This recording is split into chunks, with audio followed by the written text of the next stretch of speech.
पुराने वक्तों की बात है।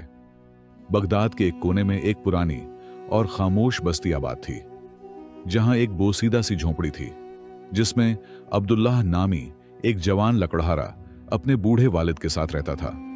अब्दुल्लाह का बाप अपनी जवानी में सख्त जान और मजबूत आदमी था। वह दिन रात जंगल से लकड़ियां काट कर लाता और बाजार में बेचकर घर का खर्च पूरा करता रहा। मगर अब बुढ़ापे की सख्ती ने उसकी कमर झुका दी थी, हाथों में लर्जिश आ चुकी थी और आंखों की रोशनी भी मध्यम हो गई थी। अब वह सिर्फ झोंपड़ी के दरवाजे पर बैठा रहता और अपने बेटे अब्दुल्लाह का इंतजार करता, जो सुबह सवेरे कुल्हाड़ा और रस्सी लेकर जंगल की तरफ निकल जाता। अब्दुल्लाह दिन भर लकड़ियां काटता, धूप और पसीने में नहाता और फिर शाम को लकड़ियों का गट्ठा सर पर रखे बाजार की तरफ जाता। जो चंद सिक्के हाथ आते वही उसके और उसके बूढ़े बाप के खाने के लिए काफी होते। अक्सर खाने में सिर्फ एक रोटी और चंद खजूरें होती, मगर अब्दुल्लाह कभी शिकवा न करता। वह अपने बाप के करीब बैठकर मुस्कुराकर कहता, अब्बा जी, फिक्र न करें, यह जिंदगी भी गुजर जाएगी। जब अल्लाह चाहेगा तो हमारे दिन भी बदल जाएंगे। एक शाम जब वह दोनों खाने के बाद झोंपड़ी के अंदर बैठे थे, बूढ़े बाप ने अचानक खामोशी तोड़ी। उसकी आंखों में नमी थी और आवाज लरज रही थी। बेटा अब्दुल्लाह, मुझे माफ कर देना। मैंने अपनी सारी जिंदगी तेरे लिए कुछ न कमाया। मैं खुद भी लकड़ियां काटता रहा और आज तू भी वही काम कर रहा है। मैं चाहता था कि तुझे एक रोशन मुस्तकबिल दूं, तुझे कामयाब देखूं, लेकिन देख, मेरे हाथ खाली हैं। मैं तेरे लिए कुछ न कर सका। अब्दुल्लाह चौंक गया। उसने अपने बाप के झुर्रियों भरे हाथ अपने हाथों में थाम लिए और नरम लहजे में बोला, अब्बा जी, आप ऐसा क्यों कहते हैं? आपने मुझे सबसे बड़ी दौलत दी है, मेहनत की दौलत, ईमानदारी की दौलत। आपने मुझे कभी हराम का लुकमा खाने नहीं दिया। यह सबसे बड़ी कामयाबी है। मैं आपका बेटा होने पर फख्र करता हूं। बूढ़े बाप की आंखों से आंसू बह निकले। वह धीरे से बोला, काश मैं तुझे लकड़हारे के इस पेशे से बचा पाता। मगर बेटा, शायद अल्लाह ने तेरे लिए कोई और राह लिखी है। मैं दिल से दुआ करता हूं कि तुझे वह दिन देखना नसीब हो जिसका ख्वाब मैंने हमेशा देखा। अब्दुल्लाह ने बाप के आंसू पोंछ दिए और कहा, अब्बा जी, जब तक आपकी दुआएं मेरे साथ हैं, मुझे यकीन है कि एक दिन हमारी किस्मत जरूर बदलेगी। उस रात अब्दुल्लाह देर तक नींद न ले सका। वह बार बार अपने बाप की बातें याद करता और सोचता, क्या वाकई मेरी किस्मत लकड़ियां काटते काटते ही गुजर जाएगी? या अल्लाह, अगर मेरे लिए कोई बेहतर रास्ता है तो मुझे दिखा दे। वह करवटें बदलता रहा और बाहर बगदाद की बस्ती खामोशी में डूबी हुई थी। अगली सुबह अब्दुल्लाह हमेशा की तरह सवेरे उठा। झोंपड़ी में रोशनी अभी पूरी तरह दाखिल नहीं हुई थी। वह कुल्हाड़ा कंधे पर रखे, रस्सी हाथ में थामे, आहिस्ता कदमों से झोंपड़ी से निकला। जाते हुए उसने अपने बूढ़े बाप पर एक नजर डाली, जो कमजोर जिस्म के साथ सुकून की नींद सो रहा था। अब्दुल्लाह ने दिल में दुआ की, या अल्लाह, मेरे अब्बा को सलामत रख और मेरे हाथों की मेहनत में बरकत अता कर। जंगल में दरख्तों के बीच हवा शोर मचाती थी। अब्दुल्लाह एक दरख्त के नीचे रुका और कुल्हाड़ा चलाने लगा। पसीने की बूंदें माथे पर नमूदार हुईं, मगर वह बिना रुके अपना काम जारी रखे रहा। वह सोच रहा था कि आज ज्यादा लकड़ियां काटेगा ताकि बाजार से कुछ ज्यादा सिक्के ले सके और अब्बा के लिए अच्छा खाना लाए। लेकिन फिर अचानक उसकी नजर एक अजीब सी चमक पर पड़ी। धूप की किरणें जमीन पर किसी धातु से टकरा रही थीं। अब्दुल्लाह चौंका और आहिस्ता से करीब गया। मिट्टी के बीच एक अंगूठी पड़ी थी, जिस पर कीमती पत्थर जड़ा हुआ था। अंगूठी की चमक देखकर अब्दुल्लाह की आंखें खुल गईं। वह उसे उठाकर गौर से देखने लगा। यह आम अंगूठी न थी, बल्कि किसी अमीर या रईस की लगती थी। अब्दुल्लाह के दिल में खुशी की एक लहर दौड़ गई। वह सोचने लगा, अगर मैं यह अंगूठी बेच दूं तो मुझे कई अशर्फियां मिल जाएंगी। मैं अब्बा के लिए अच्छा मकान बना सकूंगा, अपनी जिंदगी आसान कर लूंगा। शायद मेरी गरीबी के दिन खत्म हो जाएं।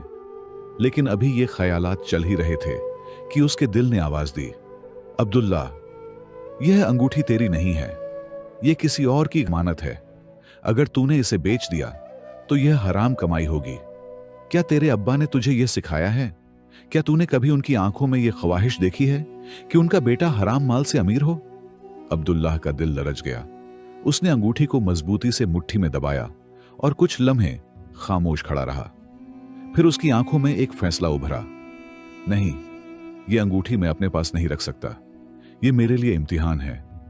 मैं इस अंगूठी को खलीफा के दरबार में पहुंचाऊंगा। वही असल मालिक को ढूंढकर वापस करेगा। अब्दुल्लाह ने अपने कपड़ों के अंदर अंगूठी को महफूज कर लिया। फिर जंगल से लकड़ियां काटकर बांधी और गट्ठा सर पर रखकर शहर की तरफ चल पड़ा। लेकिन आज उसके दिल में लकड़ियों से ज्यादा अंगूठी का बोझ था। बाजार में लकड़ियां बेचकर सीधा झोंपड़ी की तरफ जाने के बजाय वह बगदाद के अजीम कसर की तरफ चल पड़ा, जहां खलीफा का दरबार सजा करता था। जब वह दरबार के करीब पहुंचा तो उसने हिम्मत करके आगे बढ़कर कहा, मैं खलीफा के दरबार में हाजिर होना चाहता हूं। मेरे पास एक अमानत है जो मैं उनके हवाले करना चाहता हूं। पहरे वालों ने उस पर शक भरी नजर डाली। एक ने तंजिया अंदाज में कहा, अरे यह गरीब लकड़हारा खलीफा से क्या काम रखता है? मगर दूसरे ने संजीदगी से कहा, शायद यह सच कह रहा हो। इसे अंदर जाने दो, खलीफा खुद फैसला करेंगे। अब्दुल्लाह का दिल जोर जोर से धड़क रहा था। उसके कदमों में झिझक और दिल में घबराहट थी। दरबार के बीच खड़ा हो गया। उसके कंधे झुके हुए थे, मगर आंखों में सच्चाई और इक्तिदार की झलक थी।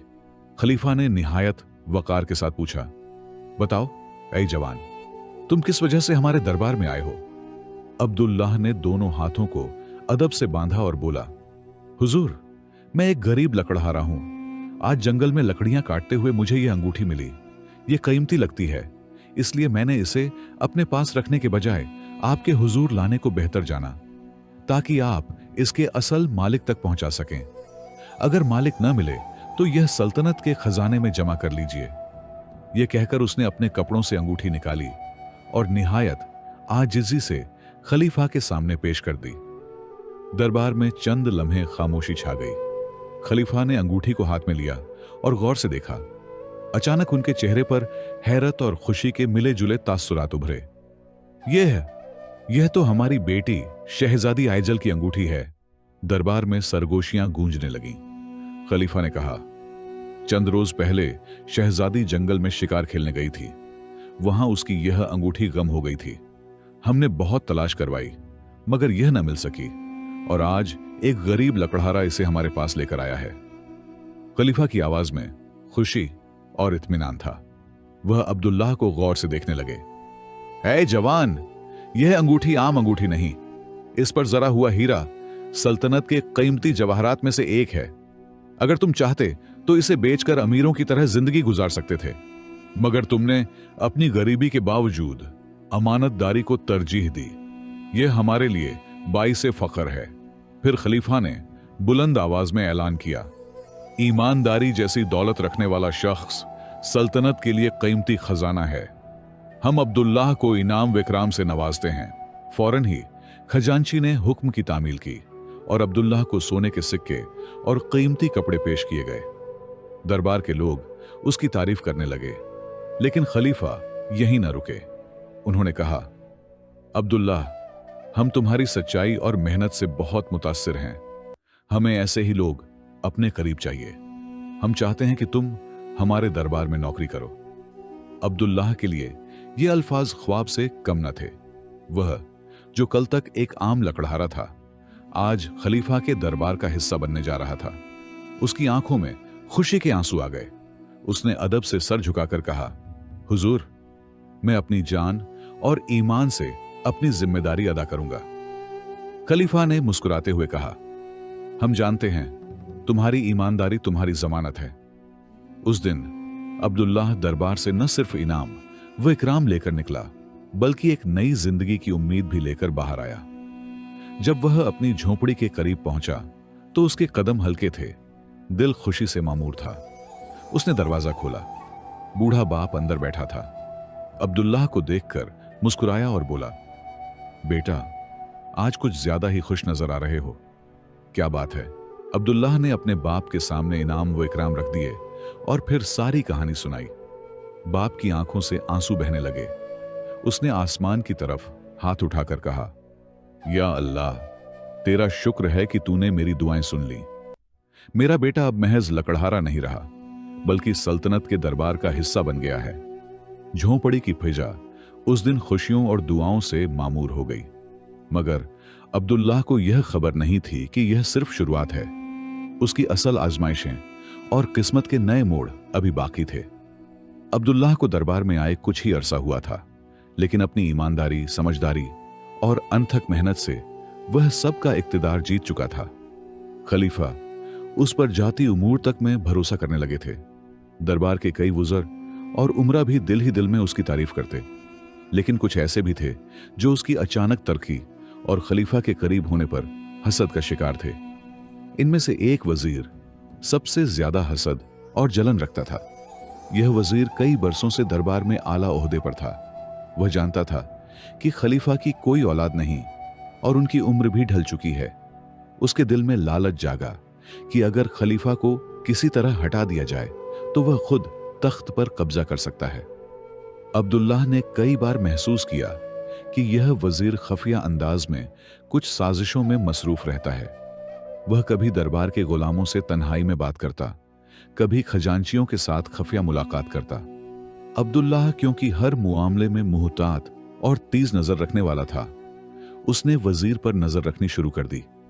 एक रात जब दरबार के ज्यादातर हिस्से सुनसान हो गए और पहरे वाले भी गफलत में थे, अब्दुल्लाह ने देखा कि वजीर एक अंधेरी राहदारी में शाही बावर्ची से मुलाकात कर रहा है। वह करीब ही छिपकर उनकी बातें सुनने लगा। वजीर ने सख्त लहजे में बावर्ची से कहा, सुन, कल सुबह खलीफा के नाश्ते में जहर मिला देना। यह सोने के सिक्के ले लो और अगर काम दुरुस्त हुआ तो मजीद इनाम मिलेगा। याद रखना, अगर तूने बात जाहिर की तो तेरी गर्दन उड़ा दी जाएगी। बावर्ची खौफजदा आवाज में बोला, हुजूर, यह तो बहुत बड़ा जुर्म है। अगर राज खुल गया तो मेरी जान चली जाएगी। वजीर ने गुस्से से उसकी तरफ देखा और कहा, खामोश, यह काम करना ही होगा। कल खलीफा को जिंदा न रहना चाहिए। अब्दुल्लाह का दिल धक धक करने लगा। वह फौरन समझ गया कि यह सल्तनत पर हमला है। खलीफा की जान को खतरा था और उसे बचाने की जिम्मेदारी अब उसी के कंधों पर आन पड़ी थी। रात के पिछले पहर अब्दुल्लाह आहिस्ता कदमों से खलीफा के निजी कमरे तक पहुंचा। खलीफा आराम फरमा रहे थे। वह चौंक कर उठ बैठे और बोले, अब्दुल्लाह, इस वक्त तुम यहां कैसे? कोई खास बात है? अब्दुल्लाह ने अदब से झुककर कहा, हुजूर, माफ कीजिए कि मैं रात को आपको जगा रहा हूं, लेकिन मुआमला निहायत नाजुक है। मैंने अपनी आंखों से सुना और देखा है कि आपके एक वजीर ने शाही बावर्ची को झड़ देने पर मजबूर किया है। वह चाहता है कि आप कल सुबह के नाश्ते के साथ ही दुनिया से रुखसत हो जाएं, ताकि वह तख्त पर कब्जा कर सके। खलीफा यह सुनकर लरज उठे। उनके चेहरे पर सदमे और गुस्से के मिले जुले असरात थे।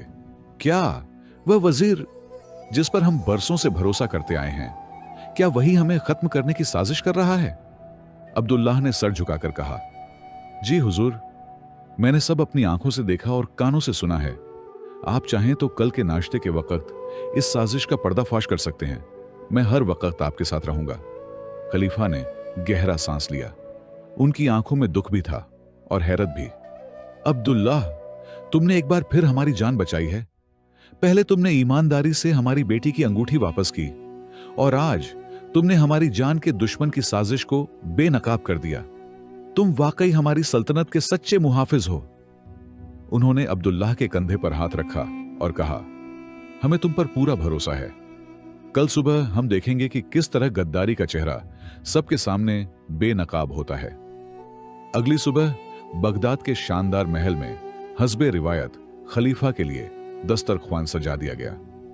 नाश्ता हमेशा बड़े एहतमाम से तैयार किया जाता था और शाही बावर्ची खलीफा की पसंदीदा खीर को खास एहतमाम के साथ पेश करता।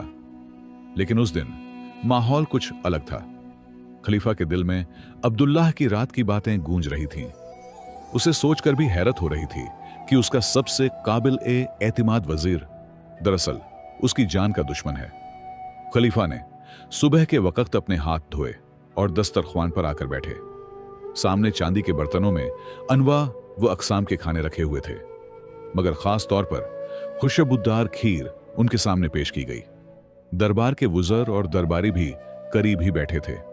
सब इंतजार कर रहे थे कि खलीफा हस्बे मामूल खीर तनावुल फरमाएंगे, लेकिन खलीफा ने अचानक कहा, आज मेरी तबीयत कुछ बोझिल है, मैं खीर नहीं खाऊंगा। वजीर आजम, तुम ही हमारी तरफ से यह खीर खा लो। यह सुनते ही वजीर का दिल धक से रह गया। उसके चेहरे पर पसीने के कतरे नुमुदार हो गए। वह घबराहट में बोला, जहां पनाह, मैं नाश्ते से फारिग होकर आया हूं, मुझे भूख नहीं है। खलीफा ने उसे गौर से देखा और कहा, वजीर, यह मामूली बात नहीं है, तुम हमारे हुक्म को ठुकरा रहे हो। हम चाहते हैं कि यह खीर तुम ही खाओ। वजीर की हालत गैर हो गई। उसने बार बार इनकार किया, कभी बहाने बनाए, कभी मौजू बदलने की कोशिश की, लेकिन उसकी आवाज लड़खड़ा रही थी। दरबारी हैरत से एक दूसरे की तरफ देखने लगे। यह वह वजीर था जो हमेशा हुक्म बजा लाने में पहल करता था, लेकिन आज वह जिद और हिचकिचाहट दिखा रहा था। खलीफा ने गुस्से से अपनी छड़ी जमीन पर मारी और दहाड़ कर बोले, हम जानते हैं तुम यह खीर क्यों नहीं खा रहे, क्योंकि इसमें जहर है। तुमने और शाही बावर्ची ने मिलकर हमारी जान लेने की साजिश की है। तुम्हारी नीयत तख्त हथियाने की थी, लेकिन जान लो, अल्लाह की मर्जी के बिना कोई किसी को नुकसान नहीं पहुंचा सकता। यह सुनते ही पूरे दरबार में सन्नाटा छा गया। वजीर के तोते उड़ गए। वह गिड़गिड़ाने लगा, जहां पनाह, हमसे खता हो गई, हमें माफ कर दीजिए। लेकिन खलीफा ने किसी की बात न सुनी। उन्होंने फौरन सिपाहियों को हुक्म दिया, वजीर और शाही बावर्ची को गिरफ्तार किया जाए और कल सुबह सबके सामने दार पर लटका दिया जाए, ताकि इबरत हासिल हो। सिपाही आगे बढ़े और दोनों को जकड़ कर ले गए। दरबार में मौजूद हर शख्स हैरान और खौफजदा था। सब अब्दुल्लाह की जहानत और ईमानदारी की तारीफ करने लगे कि उसने वक्त पर खलीफा को आगाह किया। खलीफा ने सबके सामने ऐलान किया, अब्दुल्लाह ने न सिर्फ हमारी जान बचाई, बल्कि हमारी सल्तनत को एक बड़ी साजिश से महफूज कर लिया। यह सिर्फ एक लकड़हारा नहीं, बल्कि अमानत और वफादारी की अलामत है। हम फैसला करते हैं कि अपनी बेटी शहजादी आइजल का निकाह अब्दुल्लाह के साथ करेंगे। चंद दिन बाद बगदाद में एक शानदार तकरीब मुनक्किद हुई। गली गली चिरागां किया गया, बाजारों में मिठाइयां तकसीम की गईं। शहजादी आइजल दुल्हन बनी और अब्दुल्लाह से निकाह हुआ। खलीफा ने पूरे दरबार के सामने ऐलान किया कि वह अपना तख्त अब्दुल्लाह के सुपुर्द कर रहे हैं, क्योंकि वही इसके सबसे ज्यादा हकदार हैं। अब्दुल्लाह जब तख्त पर बैठा तो उसकी आंखों में आंसू आ गए। वह अपने वालिद के पास गया, जो एक कोने में आजिजी से बैठे थे। अब्दुल्लाह ने उनके कदम चूमे और कहा, अब्बा जी, यह सब आपकी दुआओं का नतीजा है। आपने सारी जिंदगी मेहनत की और मुझे सब्र और हलाल रोजी की तालीम दी। आज अल्लाह ने वह मेहनत रंग ला दी है। बूढ़े वालिद ने आसमान की तरफ हाथ उठाए और कहा, ऐ अल्लाह, तेरा शुक्र है कि तूने मेरे बेटे को ईमानदारी और नेकी के बदले बादशाही अता फरमाई। यूं एक लकड़हारे की तकदीर बदल गई। जिसने हमेशा सच्चाई और दियानतदारी को अपनाया, अल्लाह ने उसे इज्जत और सल्तनत अता की।